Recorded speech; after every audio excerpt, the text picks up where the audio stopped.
José Manuel Fernandes, bom dia. Greta Thunberg tem demasiada atenção? A meu ver tem. A meu ver tem, porque uma coisa é uma adolescente que começou a fazer greve junto ao Parlamento e greve climática. Outra coisa já é aquilo que nós designamos por ativistas, mas não devíamos designar, porque eu acho que basicamente estamos a falar de militantes bastante extremistas que se defendessem outras causas eram tratados como tal, como extremistas pura e simplesmente, e é assim que devem ser tratados, extremistas, porque eles não têm, a visão que eles têm da sociedade, a visão que eles têm do mundo é uma visão revolucionária. Eles querem acabar com o mundo tal como ele existe e substituí-lo por uma utopia que leva a uma ditadura qualquer, mas que não resolve os problemas, prorroga até agrava os problemas, designadamente estes problemas que eles surgem como paladinos. Isto não é novo, isto é assim, e é assim há muito tempo, desde que, olha, eu diria que no limite desde que Lenin escreveu o livro Que Fazer, portanto, que explicou como é que se toma o poder, como é que se faz uma revolução, essas coisas todas. E alguns deles nunca leram isso, nem têm ideia do que é que eu estou a falar, alguns deles estão a ser apenas instrumentalizados, noutros casos mais do que isso. E o caso da Greta Thunberg é muito sintomático e curioso, ilustrativo. Portanto, primeira vez já passaram praticamente 6 anos, que eu até aqui um contracorrente sobre a Greta Thunberg, que foi quando ela foi às Nações Unidas e fez uma intervenção a dizer como se atrevem, não sei se recordam essa intervenção, que me pareceu que tinha dois problemas. Um problema que a gente perdoa muita coisa aos adolescentes, mas há coisas que devemos ter noção de que há formas de comportamento que, se não respeitarmos, a partir de certa altura não respeitamos nada. E de que eles são adolescentes. O quê? E a primeira coisa é ter em conta que eles são adolescentes. Pronto. Não têm, no caso, nem formação científica. Sim. E depois era outra coisa que era as soluções propostas não faziam sentido nenhum. Aquilo que ela pretendia não fazia sentido nenhum. Não faz sentido nenhum, não levará a parte nenhuma, ignora todos os avanços. Aliás, é curioso que uma das bandeiras que estes movimentos na altura, aqueles que estavam sempre a falar deste tema, citavam, era a camada de ozono. A camada de ozono foi assim uma espécie de... Ora bem, o problema da camada de ozono está resolvido pelo capitalismo. Foi resolvido pelo capitalismo, pelas empresas. Portanto, a partir do momento que foi detectado, não foi só a camada de ozono. Antes desse havia um outro chamado chuvas ácidas. Eu participei nisso tudo. Foram resolvidos pelo capitalismo. Onde não havia capitalismo é que não foram resolvidos. Na União Soviética, em muitos sítios da China, enfim, não se fala sequer da Coreia do Norte, mas, ou de Cuba, por exemplo, onde também há atentados ambientais gravíssimos, enfim, aí é que não foram resolvidos. Bem, portanto, temos este primeiro momento. Depois, passados uns tempos, ela chega a Lisboa. As pessoas ainda são capazes de lembrar, veio num barco. Tudo aquilo era muito bonito. Pormenor, detalhe, porque é que ela ia num barco? Ela ia num barco para ser amiga do ambiente, para não ter nada de CO2. No barco com que foi para os Estados Unidos, para estar na Cimeira das Nações Unidas, era um barco ecológico do Principado do Mónaco. Assim, não sei porque o Principado do Mónaco é aquele sítio onde a pegada deve ser baixa. Bem, do Principado do Mónaco, e depois ela poupou a viagem dela, a pegada ecológica, mas foram precisos 2 pilotos buscar o barco de volta de avião. Portanto, em vez de uma, foram 2 viagens de avião. Portanto, aquilo acabou por ficar um bocadinho mais caro em termos de CO2. Bem, mas isto é típico destas coisas que a gente só olha para um detalhe, não olha para o retrato todo. E por essa altura, ela publicou através num site de partilha de textos de opinião, chamado Project Syndicate, publicou um texto, e é aí que pela primeira vez, mas entretanto isso tem-se repetido, ela deixa de ser apenas ativista climática para se tornar uma outra coisa qualquer. Portanto, eu vou citar um bocadinho desse texto. Esse texto foi assinado em conjunto com mais 2 pessoas, nomeadamente uma alemã chamada Luisa Neubauer, que é uma feminista radical, já na altura tinha 23 anos, a idade praticamente que ela tem hoje, e ela diz o seguinte: a crise climática não é só ambiente, eu estou a citar, é uma crise de direitos humanos, de justiça e de vontade política. Até aqui nós ainda podemos achar que há algum sentido. Mas o que vem a seguir é que não faz sentido nenhum. e vou citar novamente, foi criada e alimentada pelos sistemas coloniais, racistas e patriarcais. Pá, aqui está um bolo bastante curioso. E, portanto, temos que os desmantelar a todos. Portanto, temos que desmantelar, no fundo, esta sociedade democrática em que vivemos. Porque, nestas alturas, eu gosto sempre, olha, uma vez, já agora deixa-me recordar aqui uma coisa que uma vez me aconteceu. Uma vez eu fui fazer uma conferência, fui participar num debate, não era fazer uma conferência, fui participar num debate na Associação 25 de Abril. E houve uma altura que, digamos que a maior parte da plateia não estava, de alguma forma, me era hostil, e eu tive que ser defendido pelo Vasco Lourenço a dizer, a gente defendeu aqui, nós fizemos 25 de Abril para haver liberdade, portanto, deixem-me acabar de falar. E o que é que eu disse que ofendeu tanto aquela plateia? O que eu disse que ofendeu tanto aquela plateia é que conhecia muitas situações em que não havia democracia. Algumas delas, incluindo sociedades capitalistas. O que eu não conhecia era nenhuma democracia numa sociedade que não fosse capitalista. Obviamente quem estava a debater comigo não soube contestar isso, porque todos nós sabemos, sempre que saímos do capitalismo temos ditaduras. As utopias são muito bonitas, o fim da linha é sempre o mesmo. Tem sido sempre o mesmo e não houve nenhuma exceção a essa regra.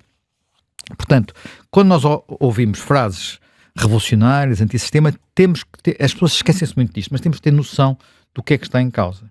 Porque, e é por isso que eu falei há pouco do que fazer e do Lenin, uma das estratégias, as táticas usadas pelos partidos revolucionários foi sempre, reparem, e eu aprendi isto quando tinha 15 anos, porque andei metido nestas coisas ainda antes do 25 de Abril, foi sempre encontrar pretextos, lutas que fossem mais ou menos populares para, em função disso, mobilizar pessoas, trazê-las para a organização e a seguir, desculpa usar o termo, mas indoutriná-las.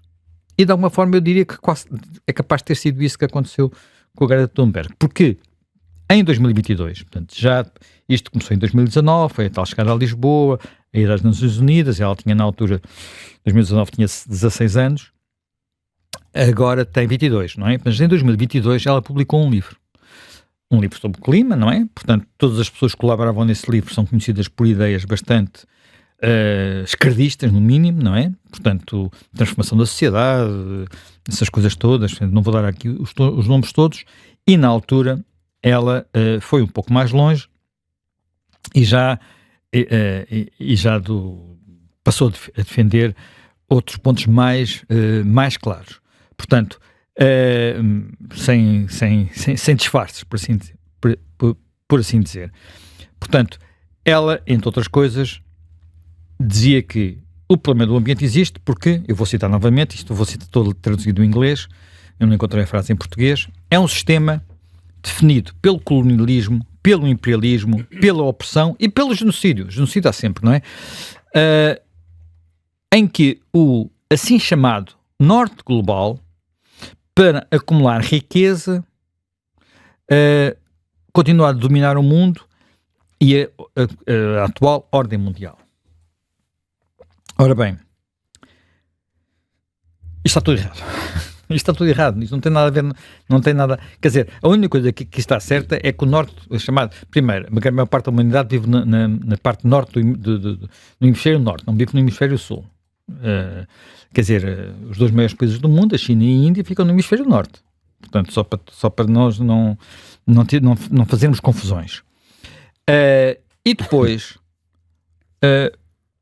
isto parte sempre daquele princípio que é um princípio de que a riqueza que foi construída na Europa primeiro e depois nos Estados Unidos, essa riqueza é fruto da exploração. Ora bem, objetivamente, no ano 1000, portanto, agora um bocadinho de história para as pessoas saberem o que estamos a falar. No ano 1000, a Europa não era o sítio mais rico do mundo. No ano 1000, os sítios mais ricos do mundo eram a China e a Índia. Pronto. No ano 1500, a Europa já tinha passado à frente da China e da Índia. Estamos a falar de riqueza produzida, distribuída pela população, enfim, evidente, qualidade de vida, aquilo que nós conseguimos perceber sobre a forma como as pessoas viviam. A Europa já tinha acabado, tinha voltado sequer de alguma forma àquilo que tinha sido um período curto, em que tinha sido a zona mais próspera, que era o período romano, Império Romano. Agora, na altura em que a Europa repara, 1500. A Europa já estava à frente. Não tinha havido ainda, quer dizer, Vasco da Gama tinha chegado à Índia em 1498. Não tinha trazido nada de lá. Portanto, não havia ainda exploração global do Sul, nem nada que se parecesse com isso. Estou a usar quer dizer, mas já tinha passado à frente. E tinha passado à frente porquê? Porque o capitalismo cria instituições que geram riqueza. E quando não há essas instituições, não existem, mesmo países capitalistas não só não geram riqueza, como às vezes geram ditaduras. Quando não têm as instituições certas. Portanto, instituições, por exemplo, tão importantes como as universidades. Onde é que há as universidades? Não foi na Índia que elas foram criadas, não foi no mundo árabe que elas foram criadas, não foi na China que elas foram criadas. As universidades apareceram em Bolonha, apareceram em Oxford, apareceram em Paris, apareceram em Lisboa e criaram um ambiente que permitiu que o conhecimento não ficasse fechado nas cortes. É evidente que, por exemplo, durante muito tempo, Índia ou China tinham cortes poderosas com muito conhecimento, que surpreenderam quem lá chegava, como Marco Polo, mas não permitiam que a sociedade toda se envolvesse. E em vez de olhar para isto, eles acham que o que aconteceu foi que a riqueza gerada antes dos impérios, que indiscutivelmente existiram, se justifica pela existência de impérios, quando é precisamente o contrário. Precisamente o contrário. E isto é sempre repetido e repetido e repetido e repetido, e, como eu disse, repetido pela Greta Thunberg, no lançamento do livro em Londres, em 2022, numa entrevista sem grande contestação que ela deu à BBC. Não foi bem uma entrevista que ela deu à BBC, foi na apresentação do livro, estávamos da BBC e aquilo foi transmitido nessa altura. Portanto, ora bem, isto está sempre a ser repetido. E agora há uma característica muito particular neste tipo de movimentos, que é eles agarram-se como lapas a tudo aquilo que julgam que é uma causa mais ou menos popular. E nós temos tido um pouco de tudo. E vão saltitando sempre os mesmos tipos de militância. Agora já não há o objetivo de construir uma sociedade alternativa e socialista como havia no tempo do que fazer do Lenin, mas há sempre a necessidade de derrubar de alguma forma o capitalismo. E portanto tivemos, olha, há 25 anos, no princípio do século, era a globalização. Agora não convém falar de globalização, porque a globalização virou-se ao contrário, não é? E as zonas mais ricas do mundo, quer dizer, que mais prosperaram nos últimos 25 anos, eram as mais pobres, que eles diziam que iam ser sugadas e exploradas, não é? Não aconteceu, aconteceu o contrário. Depois da globalização, tivemos sempre outras causas. Quer dizer, às vezes são causas identitárias, estes movimentos todos que têm a ver com o género e por aí adiante. Deram o resultado que deu nos Estados Unidos, basicamente nas últimas eleições. Tivemos o ambiente regressa ciclicamente, não é? Regressa ciclicamente, que é uma causa popular, e temos outros que também regressa ciclicamente, que é a causa da Palestina. Quando isto começou, podemos dizer que talvez o momento fundacional mais claro para todas as pessoas é a Guerra dos 6 Dias, quando fica claro que, isso também é mais uma coisa curiosa, que é, no princípio, portanto, quando foi a NAPCA, de 1948, fundação do Estado de Israel, a NAPCA para a forma como os palestinianos se referem àquilo que foi a sua derrota numa guerra que eles próprios começaram contra o Estado de Israel, nessa altura o mundo estava alinhado ao contrário. Quem apoiava o Estado de Israel eram os países socialistas, a União Soviética e a Checoslováquia, que eram um dos principais fornecedores de armas. E depois, do outro lado, estavam os países árabes, que na altura eram vistos como sendo países retrógrados, porque a maior parte eram monarquias e ainda por cima monarquias autoritárias. Em 67 isso já se virou ao contrário, já estava do lado de Israel. Repara que em 56, na crise do Suez, os Estados Unidos mandam França e o Reino Unido parar. Portanto, no fundo, o presidente Eisenhower, um presidente republicano, contra aquilo que podia ser visto a agressividade de Israel e a defender o Egito já de nascer nessa altura. Portanto, tudo isto dá uma volta a partir de 66, e então temos, por razões que não vou agora recapitular tudo, temos os países socialistas por trás da maior parte dos novos regimes árabes, são regimes que redundaram todos em ditaduras, praticamente. Enfim, talvez o exemplo máximo disso seja a Síria, que só agora caiu. Temos de facto os Estados Unidos do lado... Caiu, mas ninguém sabe porque Sim, o nem que é que lhe sucedeu, quer dizer, sim, certamente caiu uma ditadura. Agora, sim, o que vem a seguir ainda está uma grande ponto de interrogação. O que caiu foi a ditadura, caiu a ditadura da família Assad. Pois, é melhor da família assim. Assad. Caiu a ditadura da família Assad. O que vem a seguir ainda não sabemos bem o que é. Bem, e portanto não vale a pena repetir tudo, só para dizer que isto virou tudo de pernas para o ar. E a partir desse momento passámos a ter os lenços palestinianos, fabricados na China, claro, não são fabricados, bem, são todos importados da China, a embrulhar as pessoas um pouco por todo o mundo e agora também a embrulhar a Greta Thunberg e os seus coisas. Sendo que, quem são as pessoas a quem ela se junta neste momento? Olha, eu vou falar de dois. Vou falar do senhor, de um brasileiro chamado Tiago Ávila. Sim. Tiago Ávila não é apenas um ativista, é um político. É um político extremista no Brasil, num partido chamado PSOL, que é um dos partidos, eu diria que à esquerda do partido do PT do Lula. Portanto, e que chegou a tratar o senhor Nasrallah, que era o líder do Hezbollah, como sendo um inspirador para todo o mundo. De facto, o terrorismo é uma coisa que nos inspira, não é? Pelo menos inspira o senhor Ávila, que agora está lá, enfim, não quer sair, porque tem que... Já nem sei bem o que é que eles vão dizer agora, não quis sair logo, acho que ficou ainda... Greve de fome, aparentemente. Agora, aparentemente, está a fazer uma greve de fome. E depois temos a Rima Hassan, que é uma deputada de um outro partido, que também foi, olha, um dos que se fez representar no funeral do senhor Nasrallah, Frente Insubmissa francesa, e ela neste momento é eurodeputada e, portanto, defende este tipo de coisas. São estas pessoas que foram agora, pronto, elas aproximavam-se de uma zona de guerra, de uma zona de defendida e, portanto, naturalmente que não podiam entrar por ali adiante como se estivessem a fazer um cruzeiro num iate. Mas os cruzeiros também não podem atracar em qualquer lado. Claro que não podem, não é evidente. É preciso ter isso em conta, não é? Nós não podemos ir com um barco e atracar mesmo aqui, todas essas coisas dá na santa ideia. E então, chegaram a Marinha de Israel, aparentemente tratou-os bem, aquilo que a gente vê tudo, pegou neles, rebocou o barco para um porto israelita, e depois há um episódio que é muito revelador, que é quis mostrar-lhes vídeos do 7 de outubro. Vídeos que muitas pessoas não viram porque Israel sempre teve pudor em mostrá-los. Mostraram esses vídeos a políticos, mostraram esses vídeos a jornalistas. Eu vi-os e as pessoas que aqui estão, julgo que a maior parte de nós no estúdio, a Helena Ferro Gouveia, a Helena Matos e a Ana Miguel dos Santos, viram esses vídeos para ter conhecimento do horror que aquilo foi. Eles quiseram mostrar esse vídeo, houve ali parece que uma divergência no governo israelita, houve um ministro que disse que eles não podiam ser forçados a ver, portanto tinha que se lhes perguntar se viam ou se não viam, eles não quiseram ver. Portanto, o melhor é não conhecer a realidade. E, falando de realidade, independentemente de se perceber que há um drama em Gaza que tem que ser resolvido, é preciso não ter ilusões sobre aquilo que está em causa.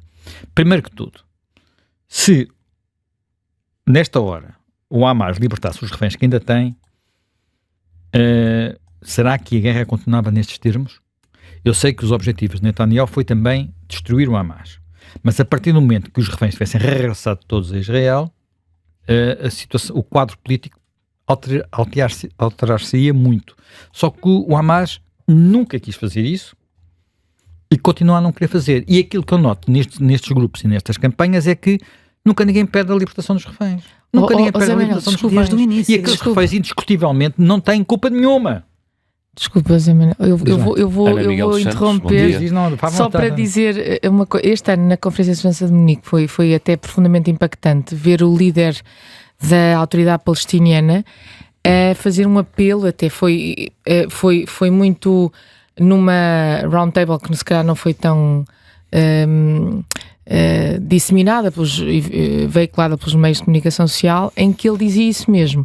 Ele fez um apelo direto aos líderes do Hamas. Ele estava a ser entrevistado pela Cristiana Manpour, da CNN, e foi muito interessante, porque interessante do ponto de vista até de quem estava ali, que nem estava à espera dessa reação, que foi muito libertem todos os reféns para não dar argumentos tirem os argumentos a Israel, portanto, ao governo. Assim, ele só ontem Só é que veio condenar o 7 de outubro. Foi só ontem. O Mahmoud Abbas levou mais...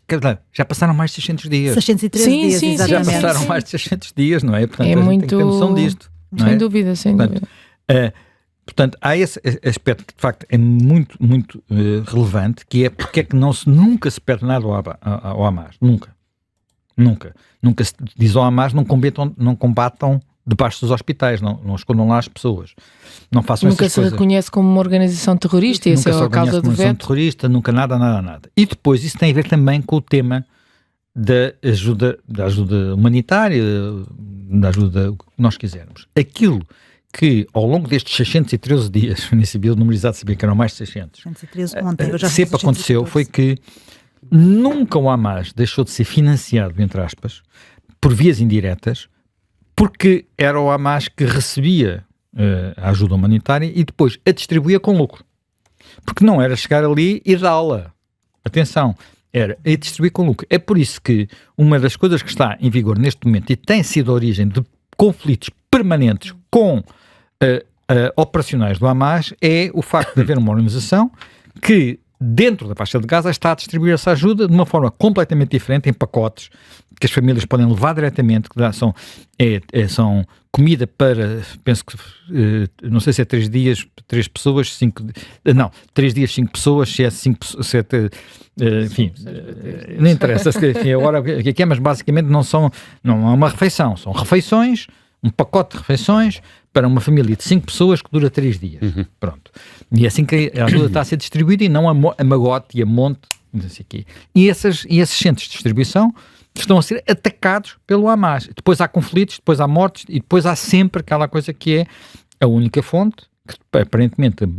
Olha, saiu agora um estudo, só para teres uma ideia, saiu agora um estudo feito por um think tank, eu queria citar aqui o nome do think tank, sobre... quais são as fontes do noticiário da imprensa internacional de referência. CNN, Bloomberg, New York Times, tudo. BBC, tudo. E chegou à conclusão que 99% da informação que circula nos canais da mainstream de informação, portanto informação de referência, são fontes do Hamas não checadas, tomadas como verdadeiras. Isso é extraordinário, desculpa interromper-te. É assim, ninguém publicaria o ISIS ou a Al-Qaeda e publica-se de uma forma crítica, sem verificação e pior, sem correção, aquilo que vem do Hamas.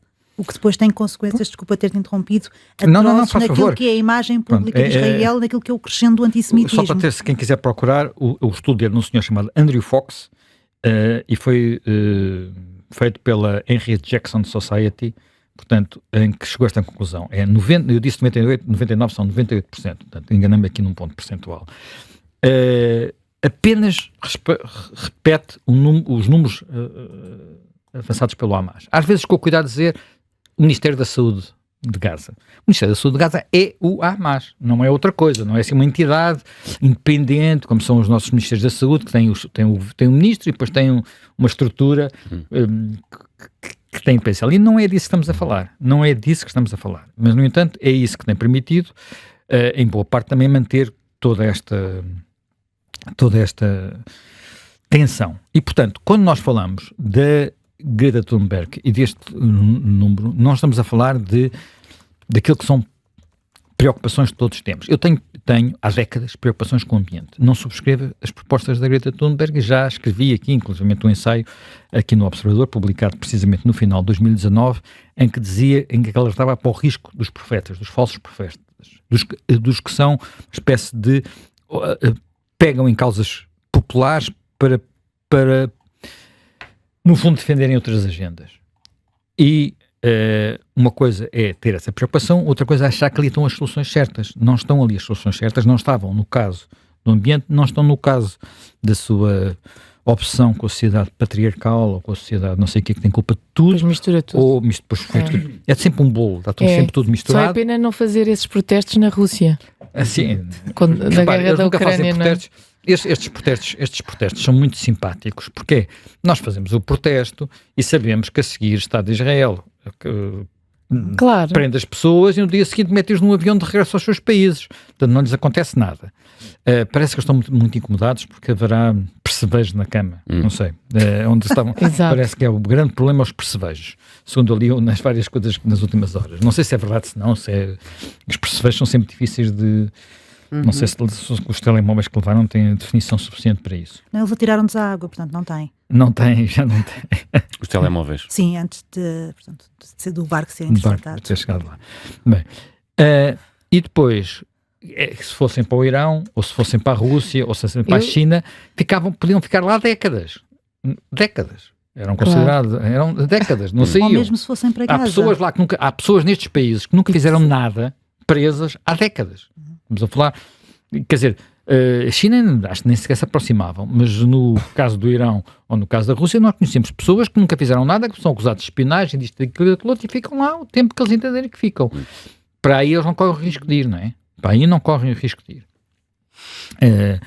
Portanto, é disto que estamos a falar, e eu gostava de que houvesse sobre esta questão de facto bastante mais consciência do que é que está em causa, de consciência da agenda escondida que está sempre por trás disto tudo, e perceber que naquele caso concreto de Gaza, uma coisa é defender que deve-se encontrar formas de se fazer chegar a ajuda humanitária, que portanto, que há todo o direito a discutir politicamente aquilo que o governo de Israel faz ou não faz, e saber se, em alguns aspectos, se bem que a gente muitas vezes se engana, não é? Quantas pessoas, eu estava em Israel quando quando foi a explosão dos pejos, aquela coisa toda em relação ao Líbano.